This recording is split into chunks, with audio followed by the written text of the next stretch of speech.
नमस्कार दोस्तों, आप सभी का स्वागत है आपके अपने यूट्यूब चैनल ज्ञान स्टडी एलएमपी पर। दोस्तों, आज हम आपके सामने सामान्य ज्ञान की क्लास करने वाले हैं और सामान्य ज्ञान में आज हम इतिहास को के प्रश्न करेंगे। और इतिहास के प्रश्न हम वो करेंगे जो सभी परीक्षाओं के लिए इम्पॉर्टेंट हैं, यानी important question for all exam. तो आइए दोस्तों, आज की क्लास शुरू करते हैं। क्लास शुरू करने से पहले अगर दोस्तों आप चैनल पर पहली बार आए हैं तो चैनल को सब्सक्राइब कर लें, साथ में बेल आइकन को अंडर प्रेस कर लें, जिससे डेली की डेली जो हमारी क्लास होती है उसकी जानकारी आपको मिल सके। तो अब दोस्तों आइए आज की क्लास शुरू करते हैं। आज की क्लास का हमारा पहला प्रश्न है,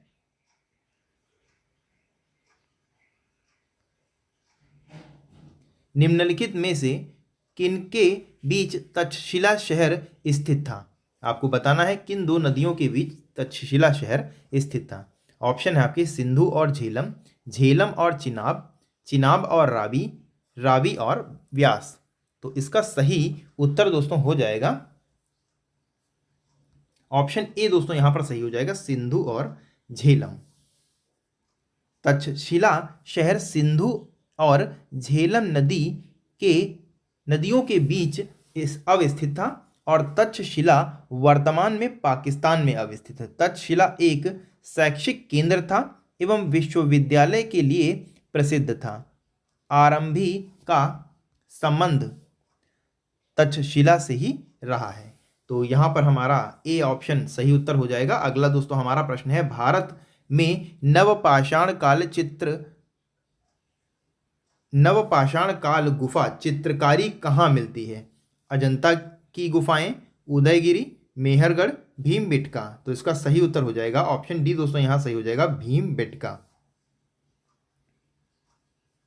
भारत में नवपाषाण कालीन गुफा चित्रकारी भीमबेटका में मिलती है और भीमबेटका मध्य प्रदेश में विंध्य पर्वत श्रृंखला के पद स्थल में स्थित है और यह यूनेस्को विश्व विरासत में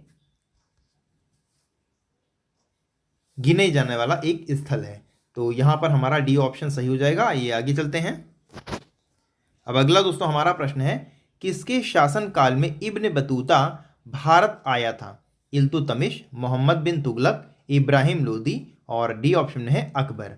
तो इस प्रश्न का दोस्तों सही उत्तर हो जाएगा मोहम्मद बिन तुगलक, यानी यहां पर हमारा बी ऑप्शन सही उत्तर हो जाएगा। मोरस्को का यात्री इब्न बतूता तुगलक शासन में मोहम्मद बिन तुगलक के शासनकाल में भारत आया था और मोहम्मद बिन तुगलक ने उसे राजदूत बनाकर चीन भेजा था और इब्न बतूता का यात्रा वृत्तांत रहेला के नाम से जाना जाता है।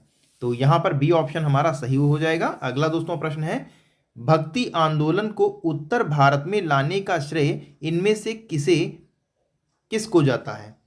यहाँ पर गलत टाइप हो गया है, किसको जाता है यहाँ पर होगा। ऑप्शन है आपके रामानुज, बी ऑप्शन है मध्वाचार्य, सी ऑप्शन में है रामानंद और डी ऑप्शन में है रामदास। तो इस प्रश्न का दोस्तों सही उत्तर हो जाएगा, उत्तर भारत में आंदोलन को प्रारंभ करने का श्रेय रामानंद को जाता है। वह रामानुजाचार्य के शिष्य थे और उन्हें विष्णु के अवतार राम की उपासना पर इन्होंने बल दिया था। तो इस प्रकार दोस्तों यहाँ पर रामानंद हमारा सही उत्तर हो जाएगा, यानी हमारा सी ऑप्शन इस प्रश्न का सही उत्तर हो जाता है। आइए दोस्तों अगले प्रश्न पर चलते हैं। अगला दोस्तों हमारा प्रश्न है, 10वें या आखिरी सिख गुरु कौन थे। ऑप्शन है आपके गुरु अंगद, गुरु तेग बहादुर, गुरु नानक और डी ऑप्शन है गुरु गोविंद सिंह। तो 10वें और आखिरी सिख गुरु गोविंद सिंह थे। तो यहाँ पर हमारा डी ऑप्शन सही उत्तर हो जाएगा। गुरु गोविंद सिंह 10वें और आखिरी सिख गुरु थे और गुरु नानक सिखों के प्रथम गुरु थे। गुरु गोविंद सिंह का जन्म की अगर हम बात कर लें तो 1666 ईस्वी में पटना में हुआ था और गुरु गोविंद सिंह सिखों के सैनिक संगति व खालसा पंथ के संस्थापक के रूप में भी जाने जाते हैं। तो यहाँ पर दोस्तों डी ऑप्शन हमारा सही उत्तर हो जाता है। अगला दोस्तों हमारा प्रश्न है, निम्नलिखित में से कौन से महत्वपूर्ण व्यक्ति ने तीनों गोलमेज सम्मेलनों में भाग लिया था। किसने लिया था दोस्तों। ऑप्शन है आपके आगे मदन मोहन मालवीय, एनी बेसेंट, महात्मा गांधी और बी आर अम्बेडकर। तो तीनों ही गोलमेज सम्मेलन में भाग लेने वाले केवल एकमात्र सदस्य डॉक्टर बी आर अम्बेडकर, बाबा साहब भीमराव अम्बेडकर हैं। अक्टूबर 1929 में लॉर्ड इरविन ने जेम्स मैकडोनाल्ड की नवगठित श्रमिक सरकार से मंत्रणा करने के पश्चात यह घोषणा की थी कि भारत की उन्नति का अंतिम चरण डोमिनियन स्टेटस प्राप्त करना है। इसके अतिरिक्त उन्होंने यह भी घोषणा की कि अंग्रेजी सरकार ने यह निश्चय किया है कि साइमन आयोग की रिपोर्ट पर विचार विमर्श करने के लिए लंदन में गोलमेज सम्मेलन आयोजित किया जाएगा। इसी परिप्रेक्ष्य में लंदन में 3 गोलमेज सम्मेलनों का आयोजन किया गया, जिसमें प्रथम गोलमेज सम्मेलन की अगर हम बात करें तो 12 नवंबर 1930 को से प्रारंभ होकर 19 जनवरी 1931 तक चला। दूसरे गोलमेज सम्मेलन की अगर हम बात करें तो 7 सितंबर 1931 से 1 दिसंबर 1931 तक चला। वहीं अगर हम तीसरे गोलमेज सम्मेलन की बात कर लें तो ये 17 नवंबर 1932 से 24 दिसंबर 1932 तक चला, और इसमें डॉक्टर भीमराव अंबेडकर अकेले ऐसे सदस्य थे जिन्होंने तीनों ही गोलमेज सम्मेलन में भाग लिया। महात्मा गांधी कांग्रेस के प्रतिनिधि के रूप में केवल द्वितीय गोलमेज सम्मेलन जो हुआ उसमें महात्मा गांधी जी ने भाग लिया। तो यहाँ पर तीनों ही गोलमेज सम्मेलन में भाग लेने वाले व्यक्ति डॉक्टर BR अम्बेडकर हो जाएंगे, यानी हमारा डी ऑप्शन सही हो जाएगा। आइए दोस्तों अगले प्रश्न पर चलते हैं। प्रसिद्ध विरूपाक्ष मंदिर कहाँ अवस्थित है? श्रीकालहस्ती, तिरुपति, हम्पी, भद्राचलम। तो इसका दोस्तों सही उत्तर हो जाएगा हम्पी, यानी यहां पर हमारा सी ऑप्शन दोस्तों सही उत्तर हो जाएगा। प्रसिद्ध विरूपाक्ष मंदिर कर्नाटक के हम्पी में अवस्थित है और भगवान शिव को यह मंदिर समर्पित है। यह मंदिर तुंगभद्रा नदी के किनारे दक्षिण में स्थित है और हम्पी विजयनगर राज्य की राजधानी थी। तो यहां पर हमारा सी ऑप्शन दोस्तों सही उत्तर हो जाएगा। अगला दोस्तों हमारा प्रश्न है, सिंचाई के लिए 16 मील लंबी कौल झील का निर्माण इनमें से किस चोल शासक ने करवाया था? राजेंद्र चोल, राजराज प्रथम, अधिराज, और डी ऑप्शन है इनमें से कोई नहीं। तो राजेंद्र प्रथम ने अपने गंगा घाटी में अभिलेख में सफलता के उपलक्ष्य पे गंगैकोंड की उपाधि धारण की तथा गंगैकोंड चोलमपुर नामक नई राजधानी की स्थापना की। नई राजधानी के समीप ही उसने चोलगंगम नामक झील का निर्माण कराया और झील पर निर्मित बांध की लंबाई 16 मील थी। तो यहाँ पर हमारा राजेंद्र चोल यानी ए ऑप्शन दोस्तों यहाँ पर हमारा सही उत्तर हो जाएगा। आइए दोस्तों अगले प्रश्न पर चलते हैं। अगला दोस्तों हमारा प्रश्न है, पहला कठपुतली मुगल सम्राट कौन था? जहांदार शाह, बहादुर शाह, मोहम्मद शाह, फारूक शियार। तो इसका दोस्तों सही उत्तर हो जाएगा ऑप्शन ए दोस्तों यहाँ पर हमारा सही हो जाएगा जहांदार शाह, यानी ए ऑप्शन यहाँ पर हमारा सही उत्तर हो जाएगा। बहादुर शाह प्रथम के पश्चात जुल्फिकार खां नामक सामान की सहायता से जहांदार शाह 1712 से 1713 ईस्वी तक ये शासक बना और उसके शासन काल में प्रशासन वास्तव में जुल्फिकार खां के हाथों की कठपुतली था, जो कि वजीर बन गया था। जहांदार शाह एक कमजोर एवं पतित शहजादा था।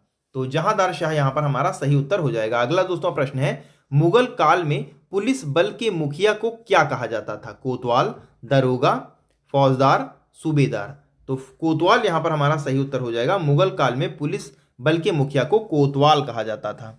मुगल काल में पुलिस बल के मुखिया को कोतवाल कहा जाता था और उसकी नियुक्ति नगरीय क्षेत्रों में की जाती थी। सूबेदार सूबे या प्रांत के प्रशासन का सर्वोच्च अधिकारी होता था और सरकार का प्रमुख अधिकारी फौजदार होता था। तो यहां पर दोस्तों ए ऑप्शन हमारा सही उत्तर हो जाएगा। आइए दोस्तों अगले प्रश्न पर चलते हैं। अगला दोस्तों हमारा प्रश्न है, इनमें से कौन सा विकल्प सही ढंग से मेल नहीं खाता है? यहां पर गलत टाइपिंग हो गई, मेल नहीं खाता है। ऑप्शन है आपके 1333 इब्न बतूता भारत पहुंचे, 1506 यहां पर दोस्तों एक जीरो ज्यादा लग गया है, गलत टाइपिंग हो गई, 1506 गुरु नानक देव का जन्म, और 1290 मार्को पोलो ने भारत का दौरा किया और 1498 वास्को डिगामा कालीकट में आए। अब दोस्तों अगर आपने क्लास अभी तक सही से देखी होगी तो इस प्रश्न का उत्तर आप आसानी से दे सकेंगे। 1506 गुरु नानक देव का जन्म, ये दोस्तों यहाँ पर गलत है। गुरु नानक देव का जन्म हमने अभी आपको थोड़ी देर पहले बताया था। गुरु नानक देव का जन्म 1469 ईस्वी में गुजरावाला जिले के तलवंडी नामक ग्राम में हुआ था। वह पंजाब के खत्री परिवार से संबंधित थे और इन्होंने निराकार ईश्वर का प्रतिपादन किया, जिसे उन्होंने अकाल पुरुष की संज्ञा दी। और जो भी विकल्प हैं दोस्तों वो सभी सुमेलित हैं। तो यहाँ पर दोस्तों बी ऑप्शन हमारा सही उत्तर हो जाएगा। आइए दोस्तों अगले प्रश्न पर चलते हैं। अगला दोस्तों हमारा प्रश्न है, चंद्रगुप्त मौर्य के इस प्रसिद्ध राजनीतिक सलाहकार को निम्नलिखित सभी नाम से जाना जाता है, केवल एक नाम छोड़कर। कौन सा है वह नाम, वो दोस्तों आपको यहाँ पर बताना है। चाणक्य, विष्णुगुप्त, कौटिल्य, समुद्रगुप्त। तो यहाँ पर दोस्तों समुद्रगुप्त हमारा सही उत्तर हो जाएगा, यानी डी ऑप्शन हमारा सही हो जाएगा। चाणक्य, विष्णुगुप्त और कौटिल्य ये तीनों दोस्तों समुद्रगुप्त के गुरु के नाम थे। तो यहाँ पर डी ऑप्शन हमारा सही हो जाएगा, जबकि समुद्रगुप्त गुप्त वंश के एक शासक थे। तो यहाँ पर हमारा डी ऑप्शन सही हो जाएगा। अगला दोस्तों हमारा प्रश्न है, तारीख फिरोजशाही के लेखक हैं जियाउद्दीन बर्नी, हसन निज़ामी, इसामी और डी ऑप्शन है इब्न बतूता।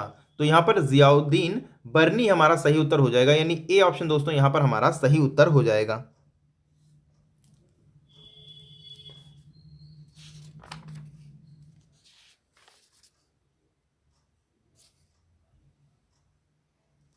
जियाउद्दीन बर्नी एक इतिहासकार एवं राजनीतिक विचारक थे जो मोहम्मद बिन तुगलक और फिरोज शाह के शासनकाल में भारत में रहे। तारीख फिरोजशाही उनकी प्रसिद्ध ऐतिहासिक कृति है।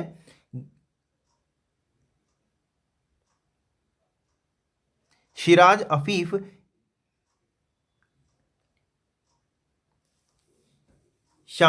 शमसे शिराज अफीफ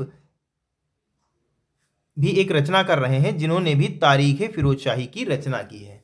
तो यहां पर फिलहाल हमारा जियाउद्दीन बर्नी सही उत्तर हो जाएगा। आइए दोस्तों अगले प्रश्न पर चलते हैं। अगला दोस्तों हमारा प्रश्न है, वहदेश्वर मंदिर का निर्माण किसने कराया था। यहां पर का लिखा है, कर गलत लिख गया है। ऑप्शन है आपके परांटका, अनुरुद्धापुर, राजाराज और डी ऑप्शन में इनमें से कोई नहीं। तो राजाराज दोस्तों यहां पर हमारा सही उत्तर हो जाएगा, यानी सी ऑप्शन दोस्तों हमारा सही हो जाएगा। अगला दोस्तों हमारा प्रश्न है, 1854 की वुड डिस्पैच की उपलब्धि का मूल्यांकन करने के लिए किस आयोग का गठन किया गया था। बटलर आयोग, हंटर आयोग, हेनरी आयोग, सैंडलर आयोग। तो यहां पर दोस्तों हंटर आयोग हमारा सही उत्तर हो जाएगा। हंटर आयोग का गठन किया गया था वुड डिस्पैच की उपलब्धियों के मूल्यांकन के लिए। तो हमारा प्रश्न है, मौर्य साम्राज्य के संस्थापक कौन थे। चंद्रगुप्त मौर्य, अशोक, बिंदुसार, अजात शत्रु। तो चंद्रगुप्त मौर्य साम्राज्य की स्थापना के संस्थापक थे। तो यहां पर ए ऑप्शन दोस्तों हमारा सही उत्तर हो जाएगा। अगला दोस्तों प्रश्न है, निम्न में से सबसे पुराना वेद कौन सा है। सामवेद, यजुर्वेद, ऋग्वेद, अथर्ववेद। तो ऋग्वेद दोस्तों सबसे पुराना वेद है, तो सी ऑप्शन यहां पर हमारा सही हो जाएगा। आइए दोस्तों अगले प्रश्न पर चलते। अगला दोस्तों हमारा प्रश्न है, अंग्रेजी शासन का प्रभाव किस क्षेत्र में अधिक पड़ा। आर्थिक, राजनीतिक, धार्मिक, मनोवैज्ञानिक। तो इसका दोस्तों राजनीतिक में असर पड़ा, तो यहां पर हमारा राजनीतिक सही उत्तर हो जाएगा। अगला दोस्तों हमारा प्रश्न है, भारत में ब्रिटेन की ओर से संपत्ति का अपवहन का सिद्धांत किसने प्रतिपादित किया था। गोपाल कृष्ण गोखले, दादा भाई नौरोजी, सुरेंद्र नाथ बनर्जी, लाला लाजपत राय। तो दोस्तों इस प्रश्न का सही उत्तर हो जाएगा दादा भाई नौरोजी, यानी यहां पर हमारा बी ऑप्शन दोस्तों सही उत्तर हो जाएगा। दादा भाई नौरोजी अपने ट्रेंड ऑफ वेल्थ के सिद्धांत के लिए खास तौर पर जाने जाते हैं और उन्होंने इस सिद्धांत की जानकारी अपनी लोकप्रिय किताब poverty and un British rule in India में इसको विस्तार से बताया है। तो यहाँ पर दोस्तों बी ऑप्शन हमारा सही हो जाएगा। आइए दोस्तों अगले प्रश्न पर चलते हैं। नंबर का आप दोस्तों प्रश्न है और आज का हमारा अंतिम प्रश्न है। अंग्रेजों द्वारा बनाई गई भू राज्य व्यवस्था की निम्न प्रणालियों में से कौन सी कृषकों के हितों को अधिक सुरक्षा प्रदान करती है?